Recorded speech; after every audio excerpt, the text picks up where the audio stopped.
Assalamualaikum warahmatullahi wabarakatuh. Kembali lagi dalam video pembelajaran IPA. Kali ini kita meneruskan materi genetik.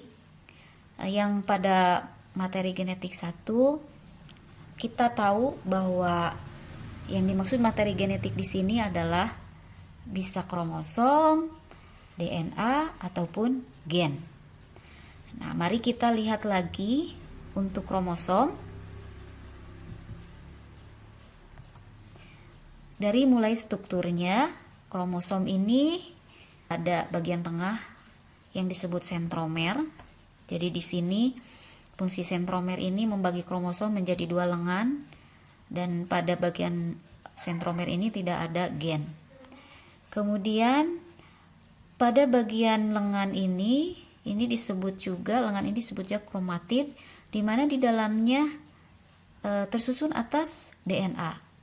Dan di dalam DNA ini terdapat unit-unit gen. Jadi secara tidak langsung di dalam kromosom terdapat gen. Nah, selanjutnya dilihat dari jenis kromosom, khususnya pada yang menyusun tubuh manusia, terdapat 2 macam, yaitu kromosom yang menyusun tubuh, seperti misalnya kromosom pada sel otot, sel tulang, jantung, kulit, dan sebagainya. Dan kromosom yang terdapat pada sel kelamin. Sel kelamin, kalau pada manusia tentunya hanya ada 2 kemungkinan, yaitu pada sel sperma jika pada pria, dan sel ovum atau sel telur pada wanita. Kita lihat di sini, gambar di sini, kita bandingkan.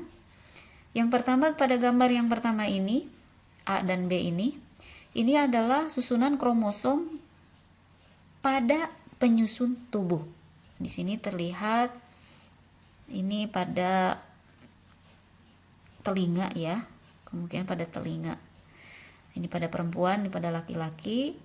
Sedangkan gambar yang kedua, yang bagian CD ini adalah kromosom pada sel kelamin, yaitu pada sel telur dan pada sel sperma. Perhatikan di sini sudah dikasih nomor, masing-masing sudah dikasih nomor, yang kalau kita lihat di sini terdiri dari nomor 1, 2 dan seterusnya sampai di sini, ini adalah nomor 2 sampai nomor 23. Sama ini juga 1, 2, 3, 4, 5 sampai di sini juga 23. Nah, kromosom nomor 1 sampai dengan nomor 22 itu disebut autosom atau kromosom tubuh. Sedangkan pada kromosom nomor terakhir, yaitu nomor 23, nih yang dikasih kotak kuning ini, itu adalah gonosom, yaitu kromosom kelamin. Gonosom laki-laki ditulis dengan pasangan huruf XY, sedangkan gonosom pada perempuan ditulis dengan huruf XX.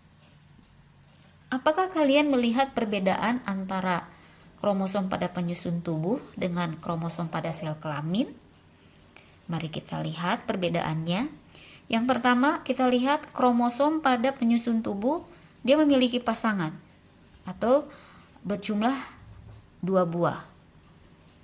Nah, kromosom yang demikian itu disebut diploid atau 2N.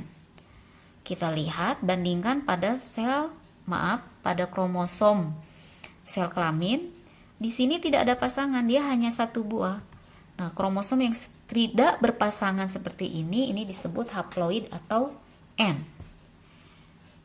Perbedaan selanjutnya kita lihat jumlah kromosom pada penyusun tubuh manusia, karena dia berpasangan atau diploid berarti dikali 2. Jika ada 23 pasang berarti 23 dikali 2 terdiri dari 46 buah. Sedangkan karena di sini haploid atau tidak berpasangan, jumlah kromosom kelamin pada manusia hanya 23 buah saja. Kemudian di sini sehingga hal ini mempengaruhi pada penulisan kromosom atau kariotip. Nah, pada laki-laki ditulis kariotipnya atau susunan kromosomnya itu adalah 22A. A besar ini kemungkinan singkatan dari autosom atau penyusun tubuh. 22 A besar, di sini A besarnya ada 2 karena dia diploid. Plus kromosom yang terakhir. Kalau pada laki-laki XY, sedangkan kalau pada perempuan XX. Jadi jumlahnya adalah 46. Jadi 22 dikali ini 2 pasang berarti 44, ditambah di sini ada 2, 4, 5, kemudian 4, 6. Nah, sekarang bagaimana kita lihat pada kariotip sel sperma dan sel ovum. Pada sperma kita lihat atau sel kelamin ini kan jumlahnya setengah dari penyusun sel tubuh. Jadi di sini 22 A saja. Karena setengahnya ya. Jadi tidak A besar tapi 22 A besar. Plus X atau 22A plus Y. Kenapa pakai atau di sini ada pilihan? Karena gonosom pada laki-laki ini adalah X dan Y. Berarti karena sel kelamin itu adalah haploid atau setengahnya, setengah dari X itu berarti X dan Y. Jadi di sini makanya ada pilihan 22A plus X atau 22A plus Y. Sedangkan pada sel ovum itu 22A plus X karena gonosomnya itu akan XX. Jadi di sini setengahnya itu hanya X saja atau hanya terdiri dari satu macam saja. Jadi di sini cukup ditulis 22A plus X. Itu untuk jenis kromosom yang menyusun tubuh manusia.